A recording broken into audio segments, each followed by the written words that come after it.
오직 예수 중심의 참 신앙인이 되라는 제목으로 오늘 주일 2부 예배의 하나님 말씀을 여러분에게 드리도록 하겠습니다. 여러분, 성경에서 출애굽기 12장은 유월절의 어린 양이신 예수님을 예표하고 있는 말씀입니다. 그래서 출애굽기 12장에 보면 유월절의 어린 양을 잡으시는 장면이 나오는데요, 시대적으로는 이스라엘 백성들을 애굽에서 출애굽하기 위해서 일어난 사건입니다마는 영적으로 보면 그 유월절의 어린 양은 앞으로 장차 이 땅에 우리를 구원해 주시기 위해서 오시는 예수 그리스도를 예표하는 것이라고 말씀하고 있습니다. 그래서 우리 모든 그리스도인들은 예수께서 우리를 위해서 구속을 성취하신 하나님의 어린 양이라는 사실을 절대 잊으면 안 됩니다. 요한복음 1장 29절 보시면 이런 말씀이 있어요. 보라, 세상 죄를 지고 가는 하나님의 어린 양이로라. 그렇습니다. 예수님은 하나님의 어린 양처럼 오셨다. 마치 출애굽기 12장에서 어린 양을 잡으시던 모습과 같이 동일한 모습으로 우리 예수님은 이 땅에 오셨어요. 그리고 오늘 본문인 5장 7절에 보면 우리의 유월절 양 곧 그리스도께서 희생이 되셨다, 이렇게 말씀하고 있습니다. 그래서 성경 어디에도 이처럼 유월절의 예수로 상세하게 그림을 그려보고 있는 곳은 이 출애굽기 말고는 없을 만큼 이 출애굽기의 말씀은 너무나도 우리들 가운데에 귀중한 말씀입니다.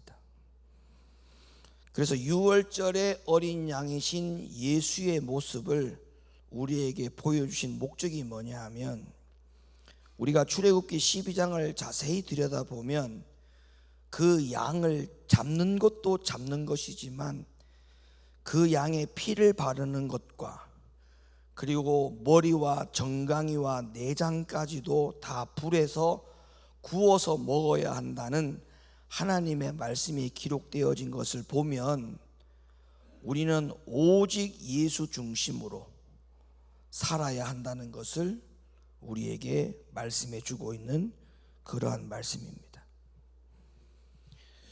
우리는 늘 한 가지 난제가 있는데, 그 난제가 뭐냐 하면 우리 믿는 이들이 마치 갓 태어난 어린 아이들과 같아서 구원은 받았지만 때로는 좋다가도 때로는 악할 때가 있고, 또 어떤 때는 일어섰다가도 또 어떤 때는 넘어질 때가 많이 있지 않습니까? 그러면 이것이 무슨 이유 때문에 이럴까라고 하는 정도는 한 번쯤은 생각을 해 보셔야 되는데, 우리가 받은 구원이 불완전해서 우리가 그렇게 요동을 치면서 사는 것일까? 그렇지는 않습니다. 구원이 불완전해서 그런 것이 아니라 이 이유와 대답에 대해서 출애굽기 12장을 보면 우리는 그 해답을 얻을 수가 있는데요, 결론적인 말씀을 먼저 드리자면 출애굽기 12장에 보면 어린 양을 잡아가지고 피를 바르는 것으로 끝나지 않았어요. 피를 바르고 난 다음에 끝이 났다라고 생각하는 사람은 그 이후에 예수 어린 양에 대한 절반의 신앙과 믿음을 인정하지 않는 사람과 같은 것입니다. 무슨 말이냐면, 우리가 예수의 피로 구원을 받았다, 이 말은 출애굽기 12장에 나타나는 말씀으로 대입해 보자면 어린 양을 잡아서 그 피를 문설주에 발랐다, 그걸로 끝나는 겁니다. 근데 출애굽기 12장에 보면 피를 바르는 것으로 모든 것이 끝난 게 아니고 그 어린 양의 머리와 정강이와 내장을 전부 다 불에 구워서 먹었고, 구워서 먹을 때 무교병과 쓴 나물과 아울러 먹었다라고 하는 말씀이 분명히 기록되어 있기 때문에, 즉 어린 양의 피를 바르는 것으로 끝나는 게 아니고 그것은 반쪽짜리의 신앙에 불과한 것이고, 피를 바르고 난 다음에 그 어린 양을 모두 다 먹고 소화하라는 하나님의 명령의 말씀이 있기 때문에 우리는 그 나머지의 절반의 신앙생활도 해야 하는 것입니다. 그 나머지의 절반의 신앙이 뭐냐? 어린 양을 먹는 겁니다. 이 어린 양을 먹는다는 말의 의미가 바로 뭐냐 하면 예수 중심으로 사는 신앙인을 말하는 것인데, 여기에 대해서 제가 말씀을 드리려고 합니다. 출애굽기 12장 8절에 보면 그 밤에 그 고기를 불에 구워 먹었다라고 분명히 말씀을 하고 있어요. 다시 말하면 피를 바른 날이 그날 밤이었고, 피를 바르고 나서 계속적으로 연속성을 가지고 우리에게 명령하신 것이 뭐냐 하면, 그날 밤에 피를 바를 뿐만 아니라 그날 밤에 다음 날 아침이 오기 전까지 모든 어린 양의 고기를 반드시 그날 밤에 먹어야 한다라고 가르쳐 주고 있어요. 그렇다면 우리는 어떤 결론을 내릴 수 있느냐? 어린 양의 피를 바르는 것만이 끝이 아니고 예수의 피가 우리의 모든 죄에서 구원시킨다라고 믿는 것만 끝이 아니고, 어린 양을 먹는 것도 앞에 피를 바르는 일 못지않게 굉장히 중요한 말씀이라는 사실을 믿으시면 아멘 하시기를 바랍니다. 우리는 여기서 한 가지 의문점을 가질 필요가 있습니다. 하나님은 왜 피를 바르는 것만으로 허락하지 않고 고기를 먹는 일까지 명령하시고 허용을 하셨을까? 이런 의문점을 가질 수가 있겠죠. 유월절 어린 양의 고기는 우리의 공급인 십자가에 못 박히고 부활한 바로 예수 그리스도의 생명을 상징하는 것이기 때문에 그렇습니다. 그 말씀이 성경에 뒷받침을 해주고 있어요. 요한복음 6장에 가면 예수님 스스로가 직접 자기 자신에 대하여 이렇게 말씀을 하셨는데, 한번 보겠습니다. 6장 53절로부터 57절 말씀을 읽어주세요. 내가 진실로 진실로 너희에게 이르노니 인자의 살을 먹지 아니하고 인자의 피를 마시지 아니하면 너희 속에 생명이 없느니라. 내 살을 먹고 내 피를 마시는 자는 영생을 가졌고 마지막 날에 내가 그를 다시 살리리니 내 살은 참된 양식이요 내 피는 참된 음료로다. 내 살을 먹고 내 피를 마시는 자는 내 안에 거하고 나도 그 안에 거하나니 살아계신 아버지께서 나를 보내심에 내가 아버지로 인하여 사는 것 같이 나를 먹는 그 사람도 나로 인하여 살리라. 여러분, 유월절에 어린 양의 고기를 충분히 먹지 않은 백성들이 광야 교회로 들어가서 홍해를 건너서 광야 교회로 들어간 백성들의 모습을 한번 보십시오. 그들이 유월절의 양을 충분히 먹지 않는 바람에 그들이 광야 교회로 들어오자마자 배가 고프다고 아우성을 칩니다. 그리고 그들의 나머지 배고픔을 무엇으로 먹게 되느냐 하면, 어린 양의 고기를 충분히 먹지 못한 백성들이 메추라기를 먹기 시작합니다. 그 메추라기의 고기로 그들이 배가 채워지고 그들 가운데 광야 생활하는 백성들은 결국 또 다른 배고픔과 굶주림으로 불평하다가 광야 교회에서 모두 다 멸망을 받았다고 성경은 말씀해 주고 있죠. 우리가 배부르게 채워야 될 영의 양식은 오직 어린 양이신 예수님이십니다. 예수가 채워지지 않으면 여러분 기억하십시오. 그 굶주림에는 반드시 다른 것을 채우려고 하는 것이 우리 인간의 본성입니다. 예수 한 분으로 만족하는 삶을 살지 아니하면, 예수 한 분으로 충분하다라고 하는 고백이 없으면 그 나머지의 허하고 빈자리들은 세상 것으로 채워지게 되어 있습니다. 그것이 채워지면 문제가 어떤 문제에 걸리느냐 하면 바로 내 안에 우상을 가지고 살게 되는 것이죠.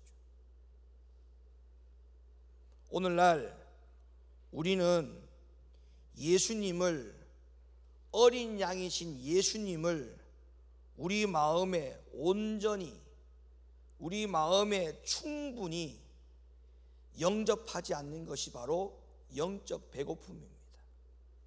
영적 굶주림입니다. 영적인 곤빈, 빈곤, 빈약의 상태에 이르는 것입니다. 그래서 때로는 좋다가도 때로는 악할 때가 있고, 또 어떤 때는 일어섰다가도 때로는 넘어지는 이유가 바로 어린 양이신 예수로 충분한 삶을 만족하며 사는 것이 없기 때문에 그런 문제가 생긴다는 거예요. 여러분, 오늘날도 우리 모두가 다 마찬가지입니다. 어린 양의 피를 왜 바르는 것인지 그 이유에 대해서 잘 알고 있는 것 같은데, 그 이유에 대해서는 잘 알고 있는 것 같은데, 어린 양을 그 즉시 먹어야 하는 훈련에 대해서는 교회 안에 모든 성도들과 신자들이 깊이 하고 있다고 해도 과언이 아니에요. 무조건 예수피만 하면 다 문제가 해결이 되고 모든 우리가 해야 될 일이 끝이 나는 것처럼 교회가 가르쳐 왔다고 해도 과언이 아닙니다. 출애굽기 12장을 두 눈을 뜨고 정확하게 보십시오. 피를 바르고 난 다음에 그 어린 양을 땅속에 묻었나 쓰레기통에 집어넣었나, 더 이상의 가치가 없는 것으로 취급했나? 그렇지 않습니다.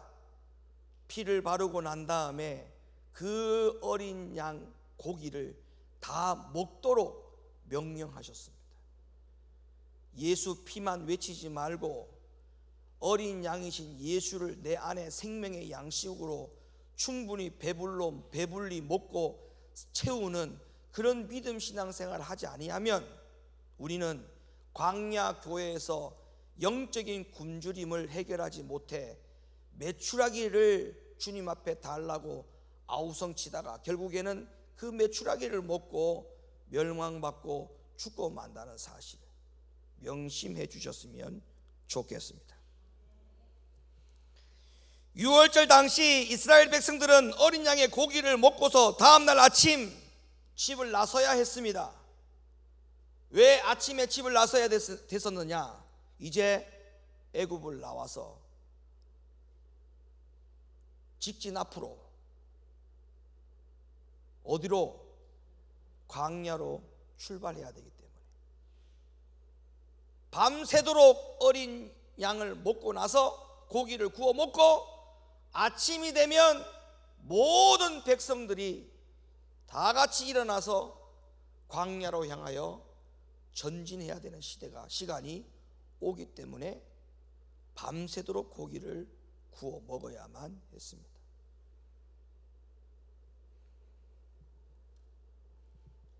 한번 생각해 보세요. 이스라엘 백성들이 왜 광야에서 모두 실패하고 말았느냐? 왜 배고프다라고 불평했느냐? 배불리 먹지 않았기 때문에 그래요. 배불리 먹지 않았어요. 사랑하는 성도 여러분, 이 광야 교회 생활 가운데 여러분들은 어린 양을 부지런히 배불리 먹고 채우는 신앙생활을 하기를 예수님의 이름으로 축원합니다. 말씀으로 배불리고 성령의 능력으로 배불리고 하나님의 하신 일들을 대하여 경험하면서 배불리고 내가 다시 죽고 내가 다시 사는 체험을 통하여 배불리고, 이런 배불림이 우리에게 없다면 우리는 광야에서, 교회에서 죽습니다. 가나안 땅에 들어가지 못하고 죽습니다. 그러면 어린 양을 먹고 난 이후에 내가 어떻게 살아야 되는지에 대해서 제가 말씀을 드릴게요. 어린 양을 먹고 난 다음에 성경에서는 어떤 태도를 보였는지를 한번 볼까요? 출애굽기 12장 11절, 어린 양을 먹고 난 다음입니다. 한번 보시죠. 너희는 그것을 이렇게 먹을지니 허리에 띠를 띠고 발에 신을 신고 손에 지팡이를 잡고 급히 먹으라. 이것이 여호와의 유월절이니라. 한 번만 더 읽어주시겠습니까? 너희는 그것을 이렇게 먹을지니 허리에 띠를 띠고 발에 신을 신고 손에 지팡이를 잡고 급히 먹으라. 이것이 여호와의 유월절이니라. 아멘. 여러분, 이 유월절의 어린 양을 밤새도록 잡아 먹으면서 그냥 어떻게 먹었느냐에 대해서 분명히 말씀하고 있는데, 여러분, 이 말씀의 구절은 어디서 많이 본 듯한 느낌을 받지 않습니까? 에? 이 말씀이 어디서 많이 본 듯하죠? 자, 어디서 봤느냐? 예수님, 어린 양이신 예수님 당사자가 하신 말씀이에요. 누가복음 12장 35절, 허리에 띠를 띠고 등불을 켜고 서 있으라. 누가복음 17장 8절, 도리어 저더러 내 먹을 것을 예비하고 띠를 띠고 나의 먹고 마시는 동안에 수종 들고 너는 그 후에 먹고 마시라 하지 않겠느냐. 사도행전 12장 8절, 천사가 가로되 띠를 띠고 신을 들매라 하거늘 베드로가 그대로 하니 천사가 또 가로되 겉옷을 입고 따라오라 한대. 아멘.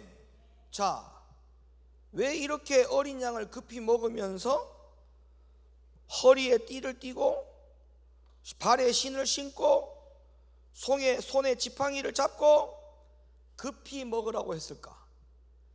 이유가 뭐냐 하면 제가 분명히 말씀드렸죠. 밤새도록 고기를 구워 먹다가 날이 밝으면 즉시 광야 교회로 출발해야 됩니다.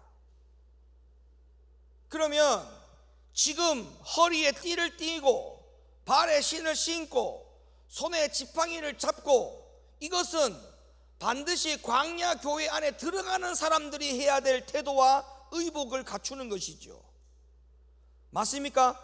그러면 광야 교회에서 여러분들은 어린 양을 먹을 뿐만 아니라 무엇을 무장해제하면 안 되느냐 하면 허리에 띠를 띠는 것과 발에 신을 신는 것과 손에 지팡이를 잡는 것에 대한 무장해제를 절대 하면 안 되는 겁니다. 맞습니까? 그럼 오늘날 광야 교회에서 지금 이 교회가 광야 교회지 않습니까?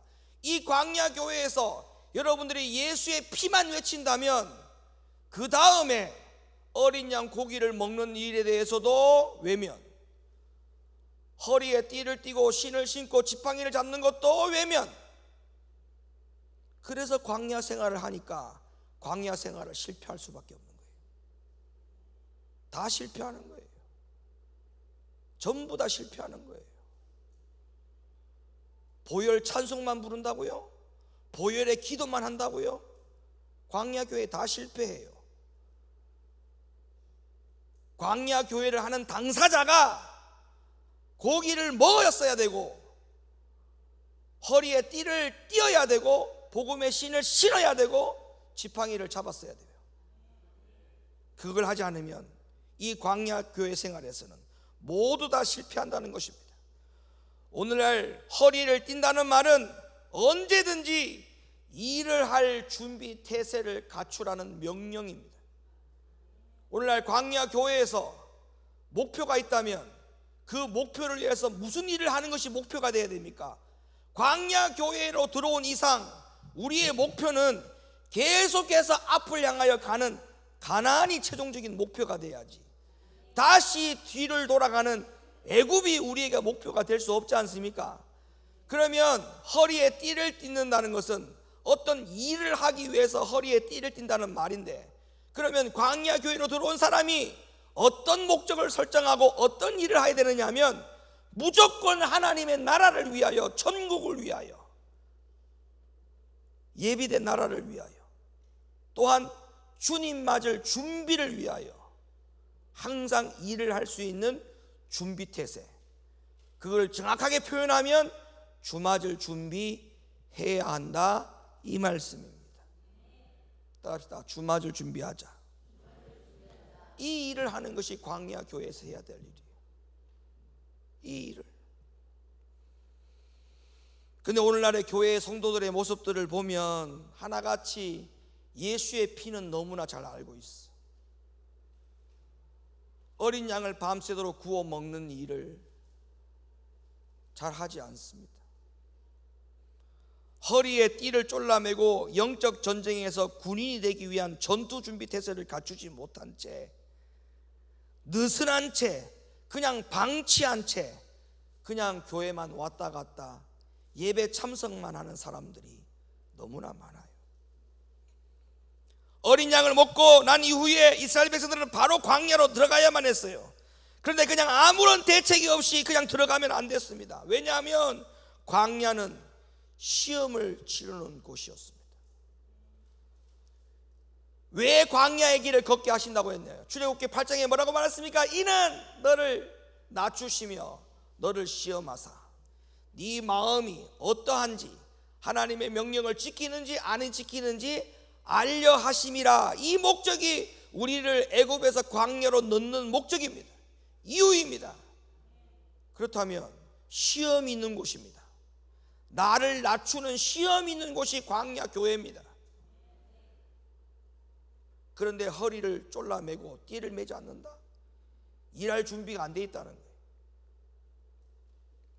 우리 옛날에, 지금도 어머님 세대들 보면 시골에서 일을 할 때, 아니면 주방에 일을 할 때 이 치마폭을 획 돌려가지고 띠를 매요, 안 매요?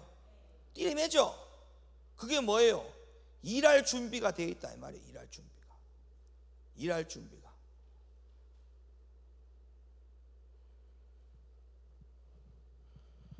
교회 생활과 신앙 생활에 주님 맞을 준비를 하지 않는다면 이거는 큰일입니다. 예배 생활의 느슨함, 기도 생활의 느슨함, 교회 안에 솔선수범하여 봉사하지 못하는 그런 느슨함, 내가 안 해도 다른 사람이 하겠지라고 하는 그런 느슨함, 말씀 앞에 순종하지 않으려고 하는 느슨함, 자기의 기분과 감정대로 움직이려고 하는 느슨함, 생각을 내려놓지 못하는 느슨함, 세상 것을 내려놓지 못하는 느슨함, 이런 느슨함들을 다 쫄라매야 돼. 쫄라매야 돼.